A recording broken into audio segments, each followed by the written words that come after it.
Bienvenidos a este segundo capítulo de Checkout, el podcast de e-commerce latinoamericano. En esta ocasión tenemos un invitado muy especial, amigo de la casa, Carlos Charcús. Y antes de empezar, quiero dar una breve introducción de quién es y por qué está acá en este podcast. En los últimos años ha vivido el comercio electrónico en carne propia.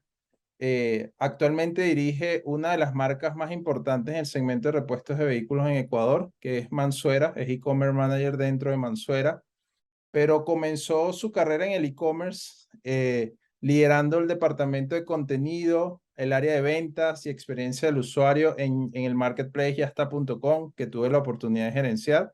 Justo ahí nos conocimos, ya vamos a hablar de eso. Y también ha sido profesor universitario, dictando la cátedra de comunicación social. Bienvenido, Carlos, a este espacio dedicado al e-commerce. Chévere, Ronald, gracias, gracias primero que todo por la invitación, te felicito por la iniciativa. Yo pienso que en Latinoamérica tenemos muy buenas cosas que ofrecer al e-commerce y tenemos que interpretarlos a nuestro modo, ¿no? Al modo latinoamericano y este podcast es precisamente parte de eso, ¿no? De la tropicalización del e-commerce para Latinoamérica. Así que gracias por la invitación y felicitaciones. No, gracias a ti más bien por el tiempo y definitivamente, o sea, una de las cosas que nos hace falta dentro de la industria tecnológica, de startups y de e-commerce sobre todo, es contenido, ¿no? Contenido aterrizado a la realidad, porque una de las cosas que siempre converso con muchos amigos es que el e-commerce es una industria súper interesante, de hecho es una de las más interesantes de la tecnología porque junta varias industrias al mismo tiempo.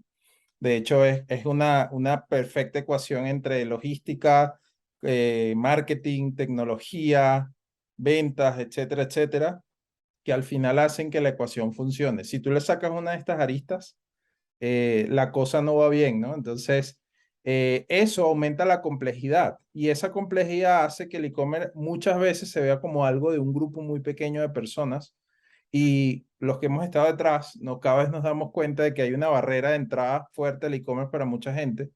Y bueno, mi misión dentro de Pardux, dentro de todos los proyectos que he estado haciendo últimamente es aligerar bajar esas barreras y que el e-commerce pueda estar disponible para todos. Si bien no todos van a hacer e-commerce, cualquiera tiene la posibilidad de hacer e-commerce. Entonces siempre partimos de ese hecho y qué bueno que compartas esa visión. Sí, no, totalmente de acuerdo contigo. Por muchos años en Latinoamérica estuvimos asegurando que el e-commerce era el futuro, ¿no? Desde hace ya varios años en que repetimos eso constantemente en Latinoamérica, pero yo me atrevería a decir que en la actualidad ya esa frase caducó, ¿no? El e-commerce es parte de la realidad, el e-commerce es parte de la realidad en casi todas las industrias, por no decir todas, no debe ser que haya alguna por ahí que se me esté escapando y que no aplique, pero diríamos que al menos en la mayoría de las industrias el e-commerce tiene que ser una realidad. Y contrario a lo que también mucha gente creyó hace décadas ya, cuando empezaron Estados Unidos y en algunos países de Europa con todo este tema, parecería que el e-commerce se va a ir consolidando como un complemento a la realidad, ¿no?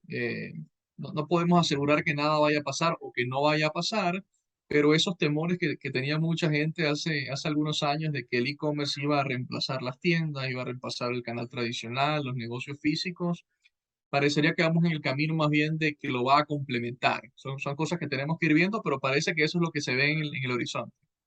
Sí, sí, totalmente. De hecho, se habla hoy en día de esa omnicanalidad que bueno, es un término que ya viene tiempo, pero se habla de la omnicanalidad y que para los que nos están escuchando, esto es un podcast muy educativo, entonces me gusta hacer pausas para explicar ciertas cosas. Y una de las cosas de la omnicanalidad probablemente ya les haya pasado que ustedes ven un producto en línea, en un Instagram, luego lo buscan en Google, luego escriben por WhatsApp y luego terminan comprando en físico. O lo revisaron en una tienda en línea y terminan comprando en físico, o al revés, lo vieron en físico y terminan comprándolo en digital. Y eso hoy en día se conoce como la hiperconexión de todos los canales de venta, buscando obviamente maximizar la oportunidad de venta de un comercio, ¿no? En Internet. Y yo creo que sí vamos hacia allá. De hecho, la pandemia hizo un poco un flip que ya vamos a conversar de eso. Pero antes de entrar en materia y todo lo que tenemos que hablar, yo quiero que nos cuentes un poco cómo llegaste al e-commerce. Esto es una pregunta muy importante para nosotros y para la audiencia que nos escucha. Buenísimo, mira, a ver, primero que todo, lo que tengo que mencionar, yo soy, por ejemplo, de Venezuela, sí, yo vengo de Venezuela, estoy ahora en Ecuador, tengo ya casi 6 años en Ecuador. En Venezuela hice varias cosas relacionadas con el marketing, pero nunca nada de e-commerce. Fueron temas relacionados a marketing digital, a marketing tradicional. También pude dar clase en la Universidad Católica Cecilio Acosta, que está en Maracaibo, ¿sí? De la universidad donde yo me gradué, tuve la oportunidad luego de ser profesor en cosas y aspectos relacionados al marketing y la comunicación. Pero con mi llegada a Ecuador tuve la oportunidad de entrar en el mundo del e-commerce, que me atrapó y que hasta ahora pues me tiene ahí dentro, ¿no?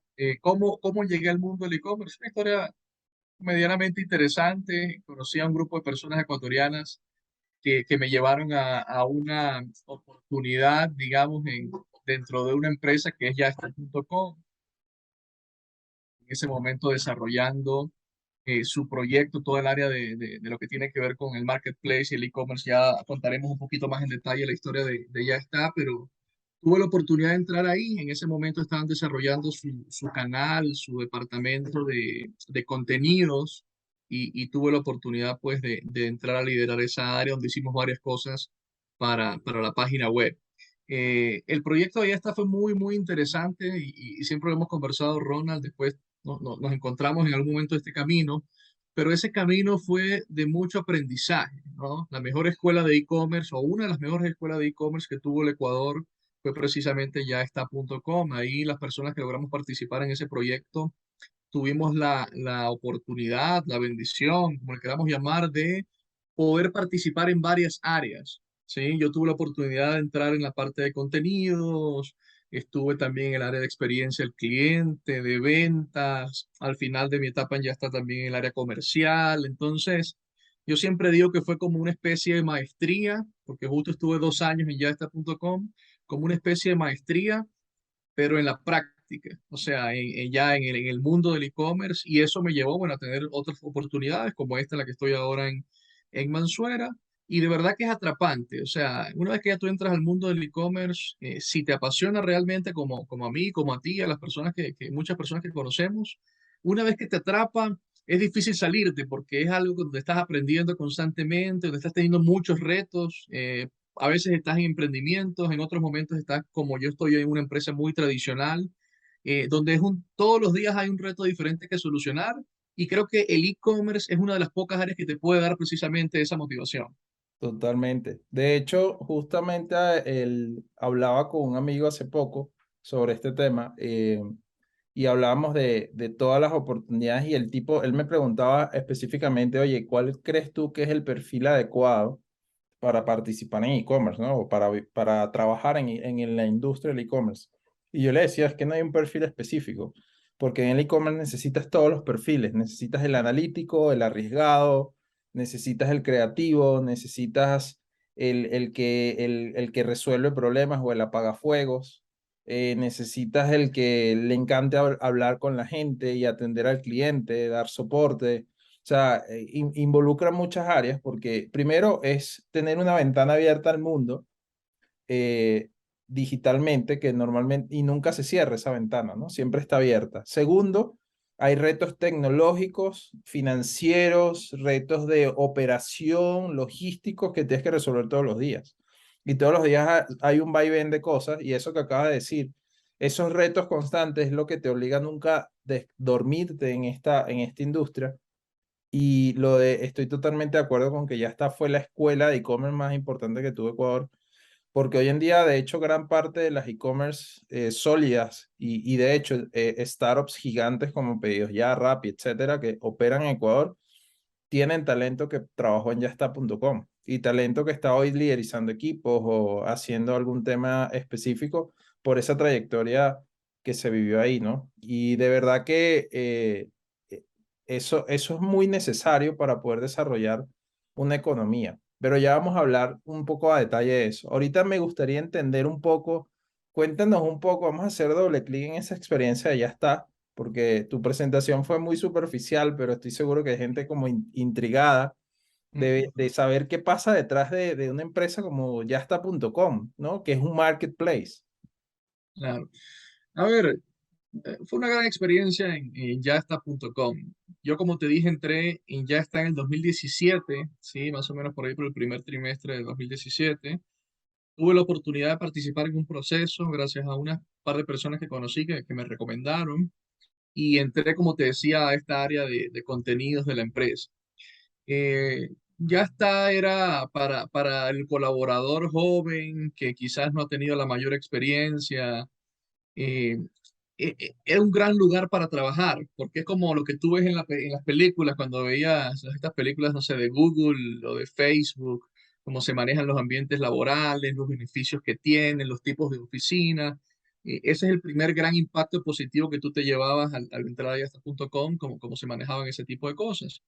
Y bueno, de ahí lo otro que yo destaco era el ambiente colaborativo que tuvimos. Yo, como te decía, en 2 años tuve la oportunidad de estar en 4 o 5 áreas y participar varios meses en cada una. Es decir, pude aprender muchísimas cosas de cómo se maneja el e-commerce. Eh, en este tema del e-commerce, mucha gente piensa por desconocimiento que el e-commerce es tener una página web, ¿sí? Y que quizás lo mismo que ya yo hice en el local tradicional. Bueno, yo teniendo la página web, ya estoy listo para hacer e-commerce o para vender en línea y realmente tener una página web transaccional, o sea, es apenas el primer paso del proyecto como tal, ¿no? Entonces, cuando tú participas en un proyecto como Yasta.com, te das cuenta de lo que tú mismo decías, Ronald, que es todo lo que hay detrás del e-commerce y más en un proyecto como este que era un marketplace. Nosotros teníamos que manejar 100, 150, 200 proveedores en algún momento, que imagínate todo lo que implica el manejo, la gestión y la comunicación con 100, 150, 200 empresas que tienes que tú darles un valor dentro del proyecto, que tienes tú que ofrecerles ciertas metas que cumplir y que todo eso tienes tú que gestionarlo de manera efectiva para que el cliente final, que es ese que no conoce nada de lo que está pasando, sino que solamente está entrando en una página y pone, bueno, quiero una mermelada de piña, ese cliente viva la experiencia completamente. De hecho, por eso, y ya adentrándome en lo que pasó, ya está, junto a una persona, un gran colega, Diego Crespo, creamos esta área de servicio al cliente o de experiencia del cliente. Ya está, nosotros, o ya está cuando comenzó, por varios años estuvo tratando de replicar el modelo de marketplace tradicional, ¿no? Bueno, ¿qué fue lo que aprendimos de Amazon? ¿Qué es lo que aprendimos de otros casos europeos? ¿Qué es lo que dice la teoría? Y mucho tiempo estuvimos ahí hasta que en algún momento se llegó a la conclusión de que, mira, el ecuatoriano, el latinoamericano en el 2017 está todavía en una etapa donde necesita, por ejemplo, la asesoría de una persona, ¿sí? Porque no se atreve quizás a comprar de manera sola, sin tener a ninguna persona con la que hablar. Se creó esta área de experiencia del cliente. Llegamos a tener incluso lo que llamamos el Experience Store, que era una especie de tienda de experiencia que teníamos en una oficina en Quito, donde la gente se podía acercar y claro, no era una tienda tradicional, sino precisamente donde vivías una experiencia, podías tener el producto ahí y utilizarlo antes de comprarlo, o sea, una serie de cosas bien interesantes que precisamente se trata, Ronald, de lo que hablábamos al inicio, la tropicalización del e-commerce.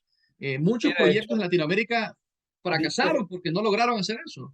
dices eso importantísimo, o sea, que en 2017 la gente quería ir a ver el producto antes de comprar o tener una asesoría más personalizada. Eso sigue ocurriendo en 2023. O sea, eso no ha cambiado, sí. Yo creo que sigue siendo, es parte de la idiosincrasia como latinos. Tenemos un miedo que nace con nosotros a ser estafados y eso nos obliga como a hipervalidar muchas veces que estamos haciendo una compra correcta. Obviamente hay excepciones, pero en general la gente se preocupa un poco por eso. De hecho, gracias a eso, el aumento del consumo de WhatsApp, tú hablas con un americano y no entiende cómo acá todo lo hacemos en WhatsApp. Correcto. Y el WhatsApp es un complemento de este e-commerce. eh, y que también quería hacer un paréntesis acá, un paréntesis educativo, y es que el e-commerce en concepto es cualquier transacción que hagas por internet de compra o venta de algún producto o servicio. Todos participamos en e-commerce de alguna u otra manera. La gran mayoría de la población participa en e-commerce, solo que no, muchos no lo saben. O muchos son compradores o vendedores y no lo saben. Si yo vendo, por ejemplo, mis servicios no sé, de carpintería por internet, ya estoy haciendo e-commerce. El fin es hacer el e-commerce es comercio electrónico por algún medio digital. O sea, eso es básicamente el concepto. Y es bueno explicarlo porque hay gente que conozco que me dice, ay, no, yo no hago e-commerce y compra todos los días por WhatsApp o compra todos los días o hace negocios por Mercado Libre y piensan que están aislados de este tema. Y no, eso es parte del e-commerce, solo que varían las formas en las que se hace, ¿no? Entonces, esto como un paréntesis educativo, No, ahora sí, muy, muy continuamos importante lo con que tu... dices y efectivamente en Ecuador, y lo dicen las cifras oficiales que podemos poner ahí en algún momento y cualquiera puede buscar en internet, WhatsApp es la forma o el canal más exitoso de hacer e-commerce, ¿no? En este país, porque precisamente cumple con varias condiciones o características que al cliente le convienen mucho. Primero, la comodidad de que su celular puede estar hablando con la persona que necesita. Segundo, eso precisamente de que puede estar hablando con una persona.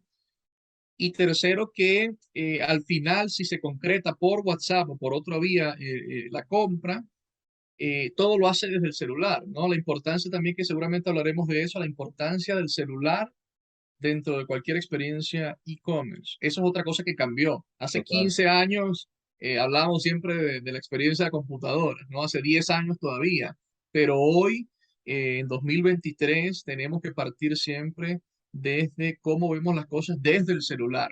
El Sí. éxito está ahí.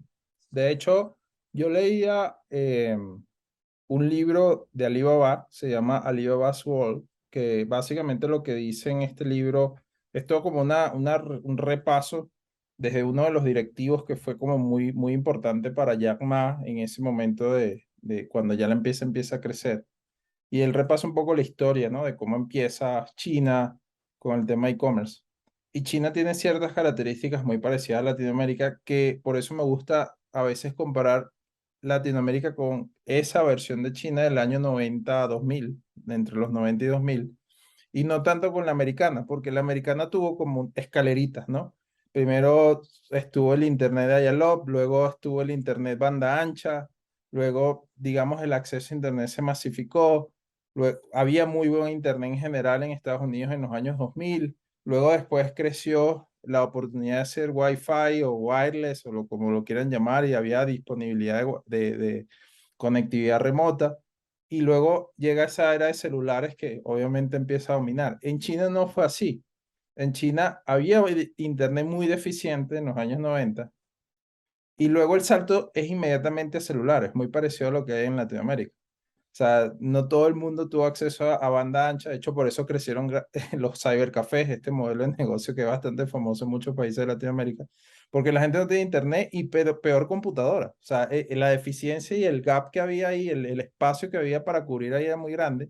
Y con la llegada de los celulares que abaratan el costo de acceso a un teléfono con capacidad y llega el tema de internet celular, obviamente hay un hueco que nunca se cubrió. Entonces la necesidad de vender, de saber vender a través de elementos móviles es muy alta porque es el consumo natural que tuvo el latinoamericano.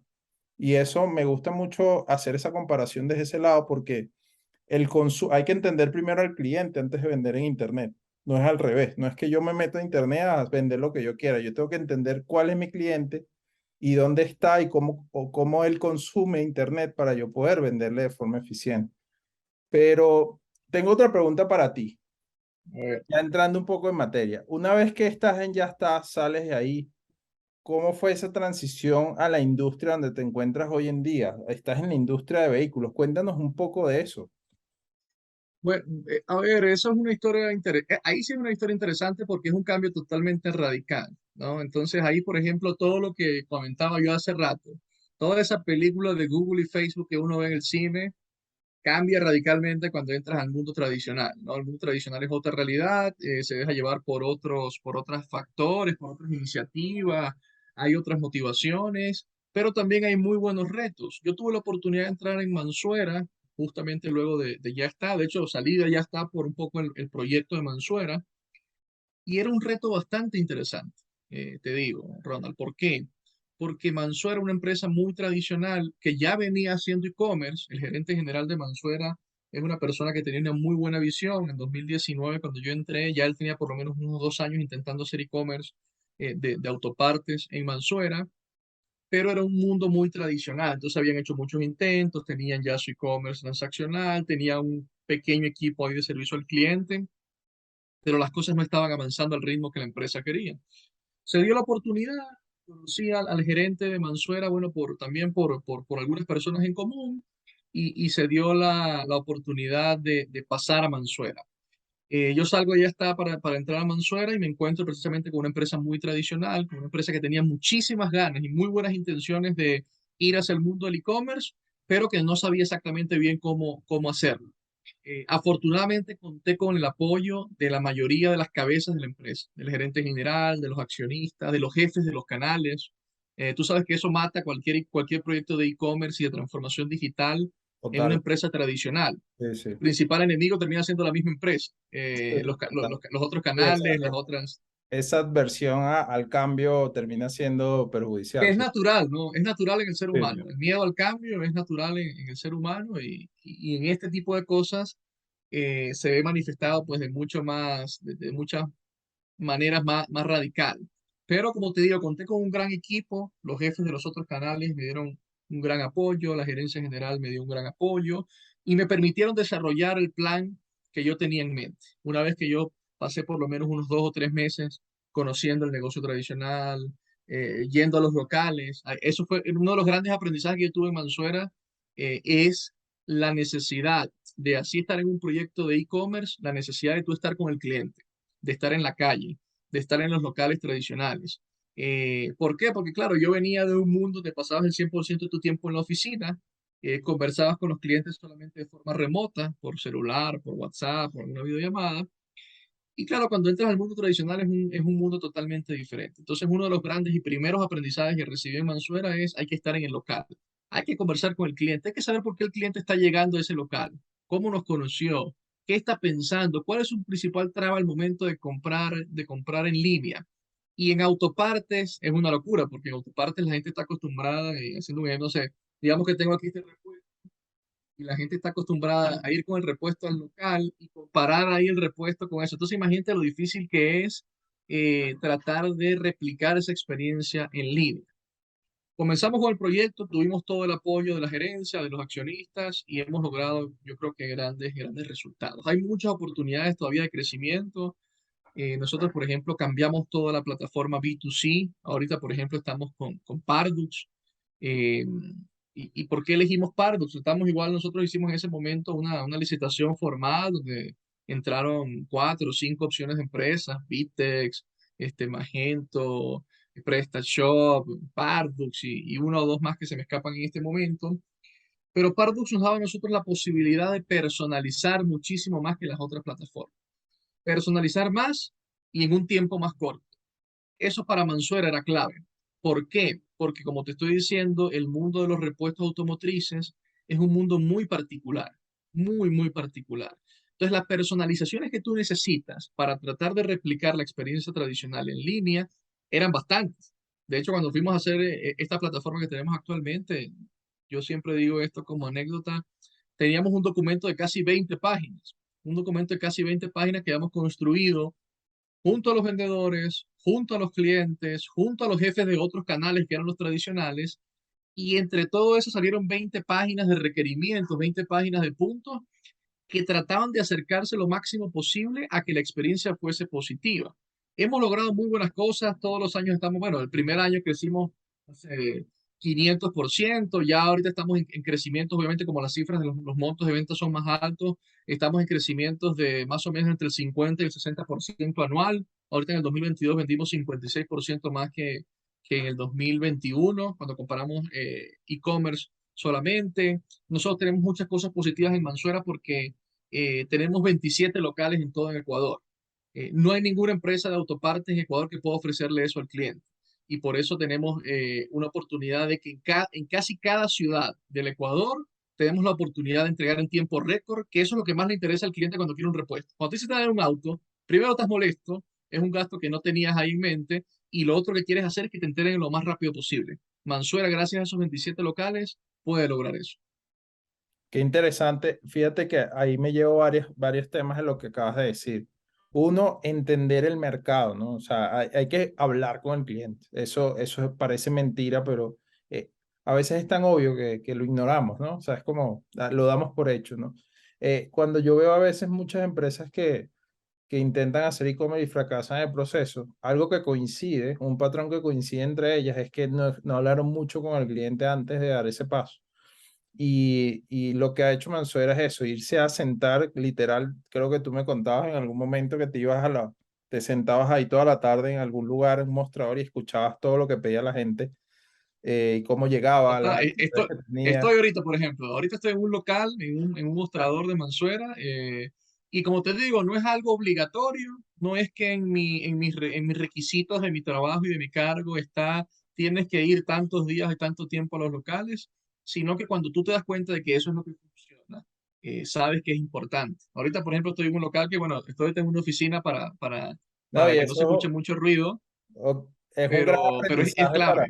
es un gran aprendizaje para los que nos están escuchando. Este podcast nace con la idea de traer las voces que son protagonistas del éxito de e-commerce de la región y que nos cuenten esos secretos, esos detalles que le puedan servir el día de mañana a una pequeña empresa, un emprendedor que está saliendo mañana con su proyecto y dice, oye, yo puedo tener la oportunidad de vender en línea. Claro que sí.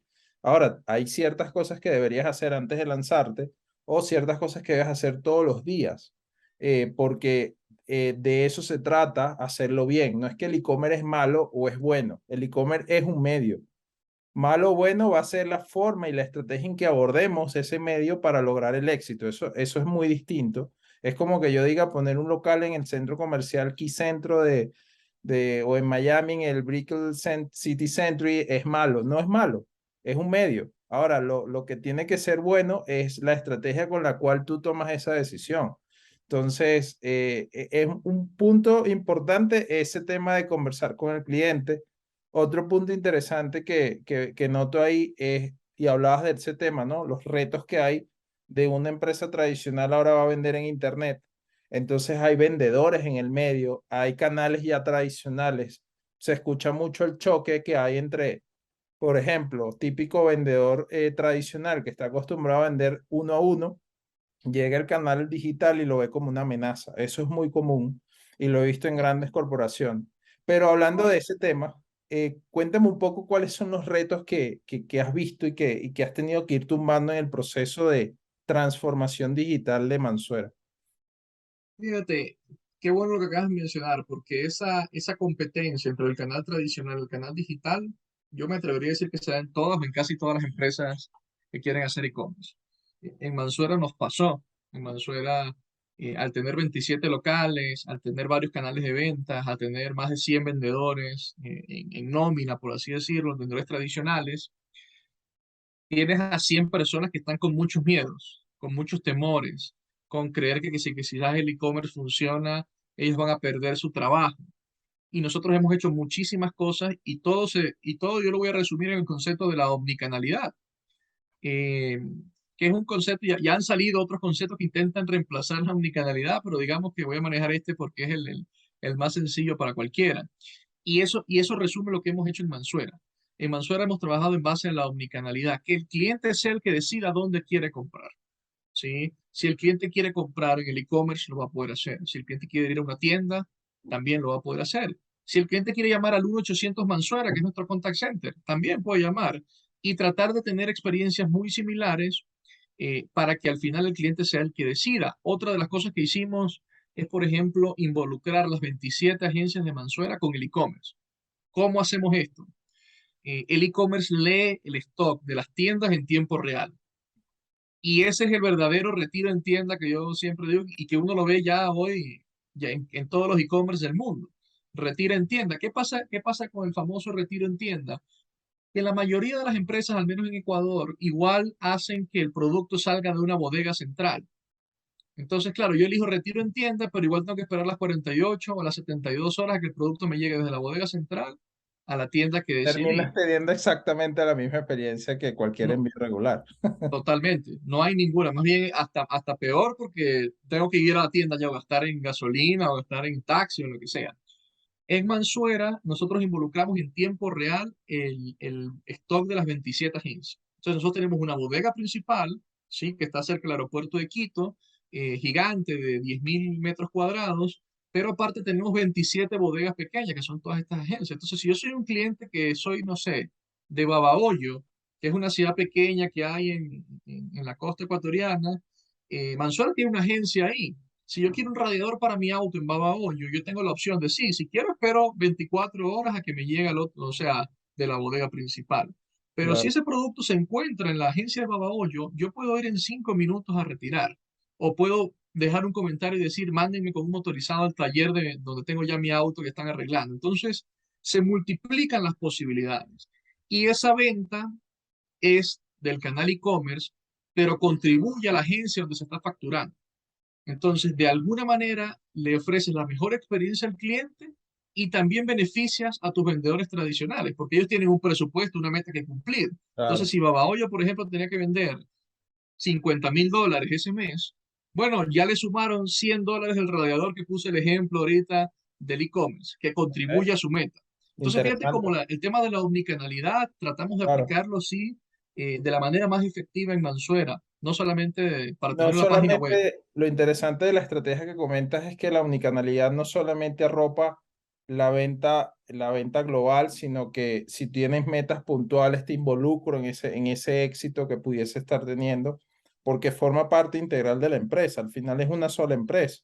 Es una sola Totalmente. empresa que lo que está haciendo es entendiendo la nueva tendencia de compra y cómo la gente hoy en día está simplemente consumiendo Internet. Porque me imagino que tu cliente, la primera acción que hace cuando tiene un problema, supongamos que no eres muy técnico en el área de repuesto de vehículos, lo primero que hace es buscar en internet dónde comprar X, Y o Z, es como algo instintivo. Y eso nunca, o sea, por más que quieras forzar a que la gente vaya a tu agencia o lo que sea, tú no vas a poder en contra de del poder de internet como herramienta de información. Entonces, eso me parece muy interesante, esa estrategia y me parece una lección chévere que se pueden llevar las personas que escuchen este audio, ¿no? Y tengo otra pregunta importante relacionada a este tema. Tú comentabas al inicio, tenemos canal B2B, B2C. Cuéntame un poco cuáles son las diferencias entre ambos canales para ustedes y para tu perspectiva. Porque hay gente que no entiende mucho este tema, ¿no? O sea, dice B2B, B2C, ajá, pero ¿cómo encaja todo esto? Hay incluso empresas que tienen la oportunidad de hacerlo y no lo hacen porque no saben cómo combinar A y B. Cuéntanos un poco esa experiencia que tuviste ahí.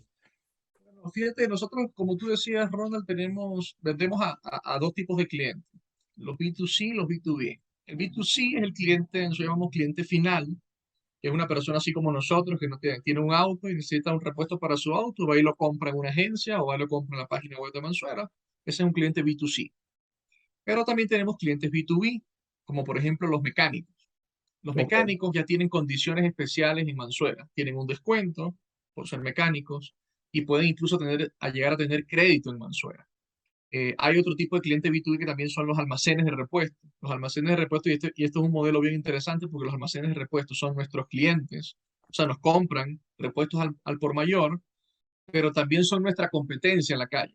Entonces, ese almacén que está al lado de Mansuera es cliente porque le compra repuestos a Mansuera con un descuento para él vender en su local, pero a su vez es competencia de la misma tienda. Entonces, ahí está lo interesante de esta empresa, que es que tiene un modelo bien particular.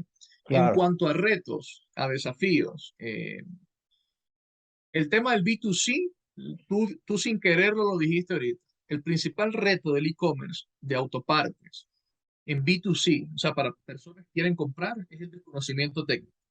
Ok, Y está comprobado en el mundo, en Latinoamérica, las variaciones son muy pequeñas, pero básicamente por lo menos 9 de cada 10 personas que tiene auto no sabe casi nada del auto.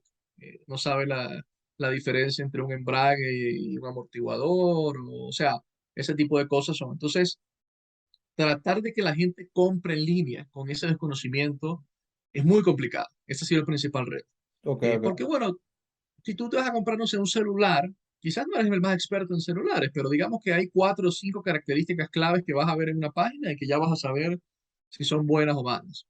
En repuestos es complicado, porque voy a poner un ejemplo, no sé, la Toyota Hilux. pueden haber 6 tipos de Toyota Hilux. Yo te pregunto a ti, Ronald, ¿y tu Hilux cuál es?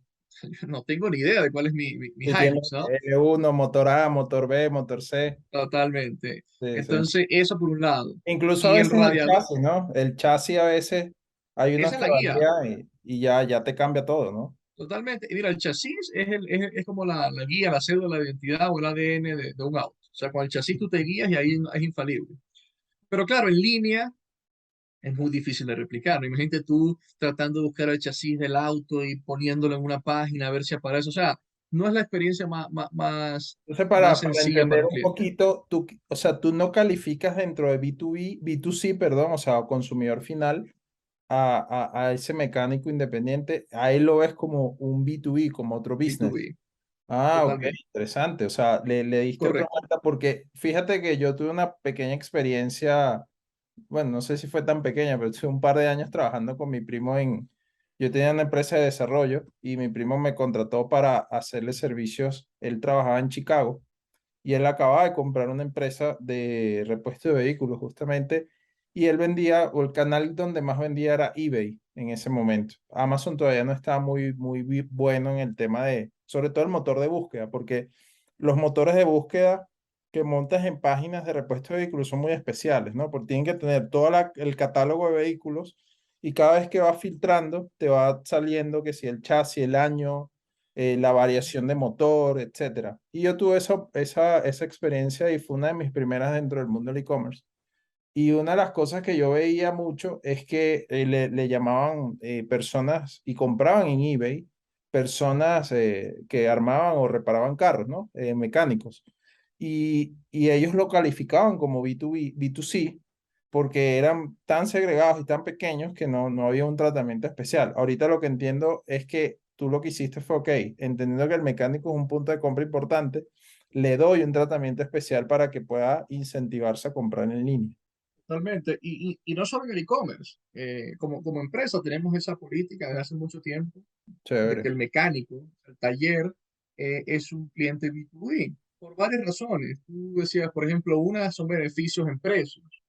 Claro, Contrario a lo que mucha gente cree, y esto es normal porque nadie lo debería saber, pero por ejemplo, en el sector de talleres mecánicos, el mecánico debería poder ganar su mano de obra y debería también poder ganar algo por el repuesto. Y ahí no está la ganancia. Si yo te vendo a ti, Ronald, para tu Hilux, un repuesto en $100, al mecánico yo debería vendérselo en 85, por poner un ejemplo. Entonces el claro. mecánico se gana esos $15 más los 20 que te cobró por cambiar el repuesto. Ah, Y wow. la otra gran importancia, aparte de las condiciones especiales, es el tratamiento que tú le das. ¿Sí?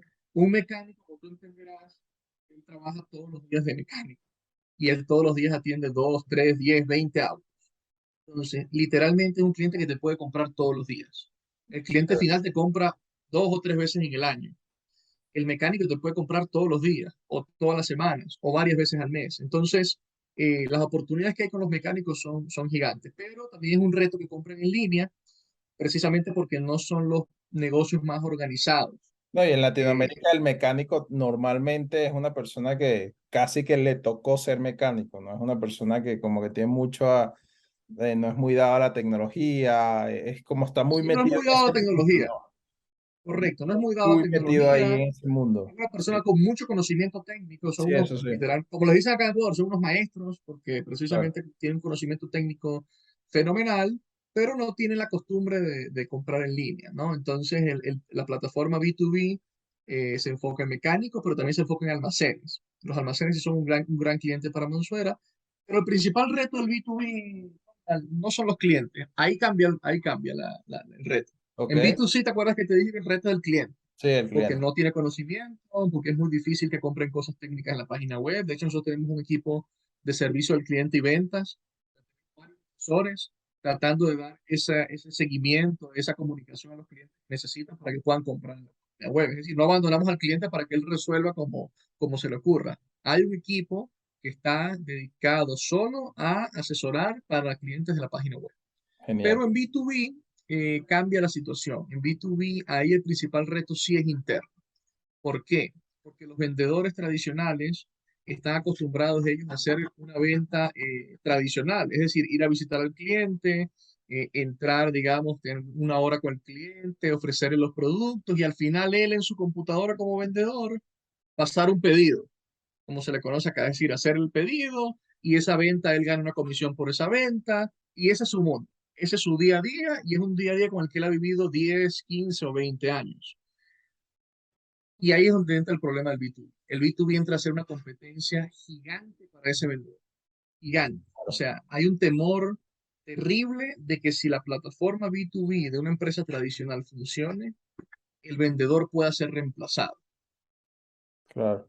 Eso es el pensamiento del vendedor. Nosotros hemos hecho un trabajo muy importante para demostrar que la visión de Mansuera no es para nada reemplazar vendedores ni No, nada y por el estilo, nunca, sino más yo bien creo hacer que es cosas. difícil reemplazar a alguien que tiene un conocimiento muy técnico específico, porque eso, o sea, no lo vas a poder suplantar, pero me imagino que parte de la amenaza también es el desconocimiento, de hasta, es Sí, exactamente lo que está pasando ahorita con la inteligencia artificial. Sale la inteligencia artificial, sale el chat este de OpenAI y todo el mundo anda como loco de cuántos X de empleos van a desaparecer. Y ya está más que demostrado, esta ola ya ha ocurrido varias veces, que de hecho ocurrió con las computadoras, ocurrió cuando salió Internet. O sea, ya realmente está demostrado que el ser humano es difícil de reemplazar porque tiene unas formas muy diferentes de manejar ciertas situaciones que la máquina no va a poder resolver. Y hay cierto feeling, sensaciones, emociones que solamente pueden transmitirse entre seres humanos. Entonces, en términos de venta, reemplazar un vendedor físico para efectos de este tipo de industria específica es muy difícil porque al final del día alguien quiere a veces hasta asesoría.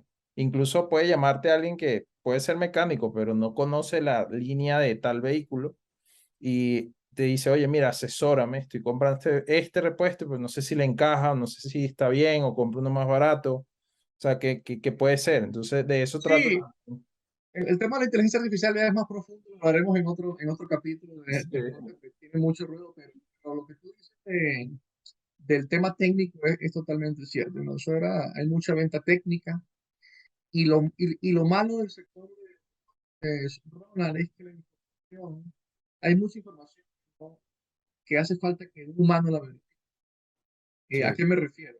Como te decía, pueden haber 6 tipos de Hilux, pueden haber 10 tipos de Aveo, pueden haber, no sé, pero aparte de eso es a nivel técnico, ¿cierto? A nivel de componentes. Pero resulta que quizás en la ANT, que es la asociación, la organización que el tema de tránsito acá en Ecuador, donde están registrados los autos, que se matriculan, bueno, resulta que pueden haber 6 Hilux a nivel técnico, a nivel de componentes, pero en la ANT, porque es un llenado manual o por lo que sea, capaz registraron 1500 Hilux.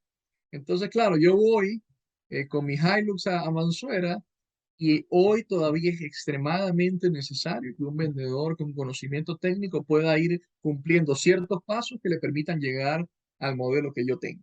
Entonces, eso hemos tratado de impulsar muchas cosas positivas en Mansuera. No hemos, ahí te digo, en el sector hemos visto casos de otras empresas que han tomado decisiones muy drásticas. Empresas que hace 3, 4 años o en la pandemia dijeron, bueno, a partir de hoy solo se puede comprar en la página web y ningún vendedor puede ya vender, ningún vendedor puede facturar. Hemos visto ese tipo de decisiones drásticas. Nosotros hemos tratado de hacer algo más orgánico, más positivo. Es involucrar a la fuerza de ventas, al proyecto B2B, es involucrarlo desde el punto de vista que, por ejemplo, cuando un cliente compre nuestro B2B, el vendedor que siempre le atendió, igual siga ganando comisión por esa venta. Hasta ese punto hemos llegado incluso para que el vendedor no se vea afectado. Donde hacemos promociones especiales, donde les damos premios a los vendedores para que ellos impulsen la venta a través del B2B. Es decir, hacemos algo muy orgánico, lo tratamos desde el punto de vista positivo y no de decisiones drásticas como las que yo te comentaba, que ya han pasado en Ecuador. Uno podría pensar, no, pero eso quizás fue en otro lugar donde la gente piensa diferente, pero ya en Ecuador se han tomado ese tipo de decisiones y en Mansuera nos hemos ido más bien por el buen camino, por el buen camino de motivar y hemos logrado resultados interesantes, pero como te digo, todavía con muchas oportunidades de crecimiento porque podemos llegar literalmente a cualquier mecánico. Con el B2B, lo que no podemos hacer con la fuerza de ventas, se puede hacer con la página web, se puede hacer con el wow, e-commerce. chévere. Para llegar a 5000 mecánicos que pueda haber en 2 o 3 ciudades principales de Ecuador, necesitaríamos una cantidad de vendedores, te imaginarás, Sí, sí, pero claro, una fuerza de venta pero con el importante. e-commerce lo podemos hacer. y es lo que intentamos hacer, llegar a un montón de clientes. Y esas son las ventajas que te da poder entender cómo cruzar dos mundos, juntarlos a trabajar en conjunto hacia una misma misión y no es que uno es excluyente.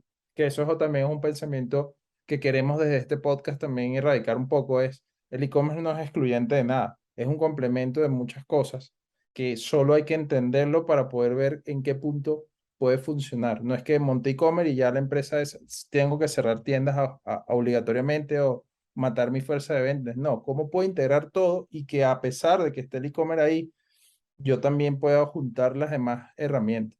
De verdad que ha sido esta conversación muy interesante porque no solo deja algunos aprendizajes de cómo están ejecutando ustedes, que son una empresa exitosa y tradicional, porque no es una empresa que levantó capital para probar una teoría, sino realmente están siendo rentables en el proceso y están probando cómo pueden juntar dos canales que normalmente la gente le tiene miedo, ¿no? De juntar. Y para cerrar este increíble podcast que hemos tenido hoy, quiero hacerte una pregunta. ¿Cuál es la visión que tienes tú del e-commerce latino en los próximos años? Sé que te gusta hablar mucho de eso, por eso te traje esta pregunta acá.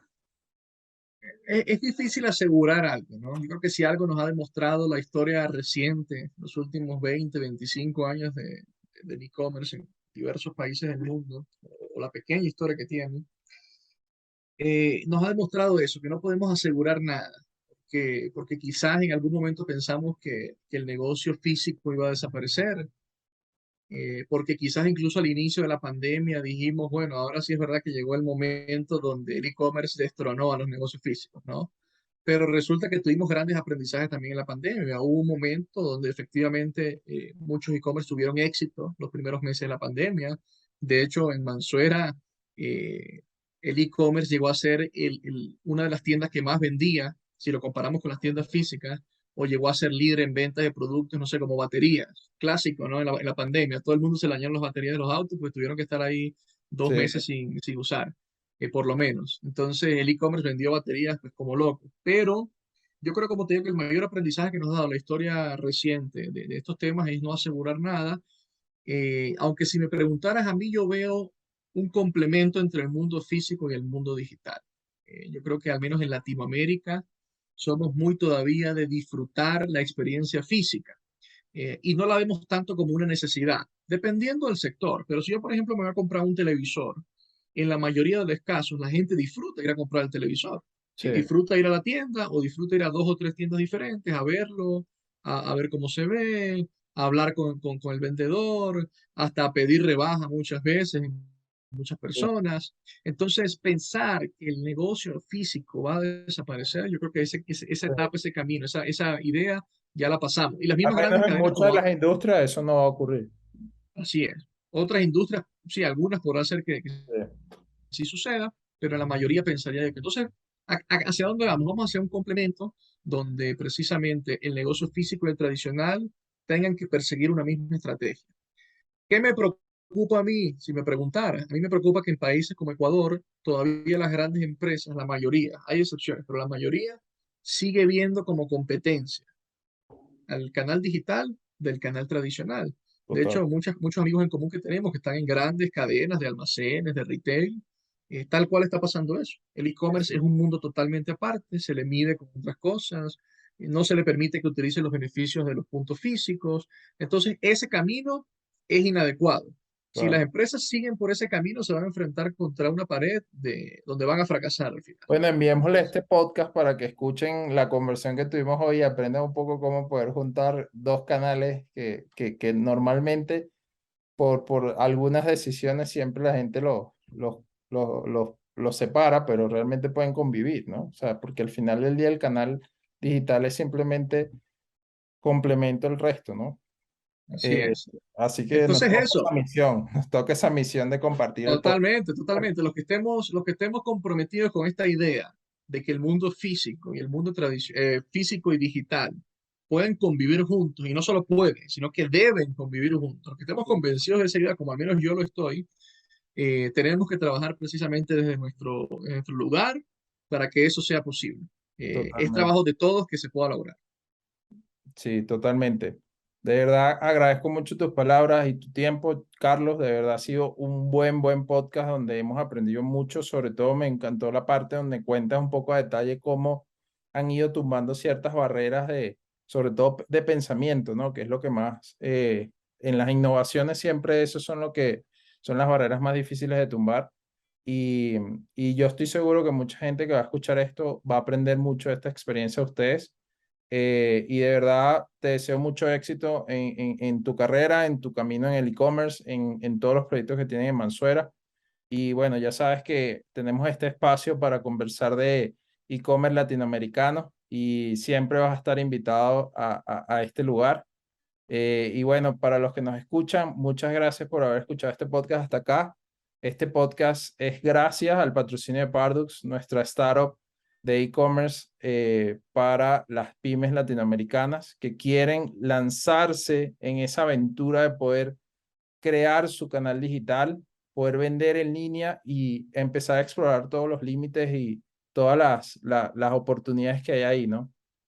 Nosotros seguiremos trayendo más invitados que cuenten con su propia voz la experiencia que se vive detrás de un e-commerce operativo, real, en crecimiento y ojalá podamos inspirar a que más gente se atreva a hacer e-commerce y vea esto como una oportunidad, así como ya está ocurriendo en Asia, en Europa, en Estados Unidos. Hay empresas de todos los tamaños, de todo el tipo de facturación que están aprovechando esa oportunidad de vender en línea, ¿no? Que realmente es una gran oportunidad. Te agradezco mucho, Carlos, y nos vemos Gracias, en el gracias, gracias por la próximo invitación, capítulo. Ronald. Sigue adelante, este tipo de iniciativas son necesarias. Y lo bueno de esto, Ronald, y por eso te felicito nuevamente, es que uno puede generar un impacto en un montón de personas que nunca te imaginas que lo vas a hacer. Sí, entonces hay que seguir con este tipo de iniciativas. Te agradezco por la invitación. Creo que es un gran podcast el que estás teniendo. Y nada, vamos a seguir trabajando pues porque el e-commerce continúe siendo exitoso en Latinoamérica. Seguramente. Gracias. Muchas gracias, Carlos.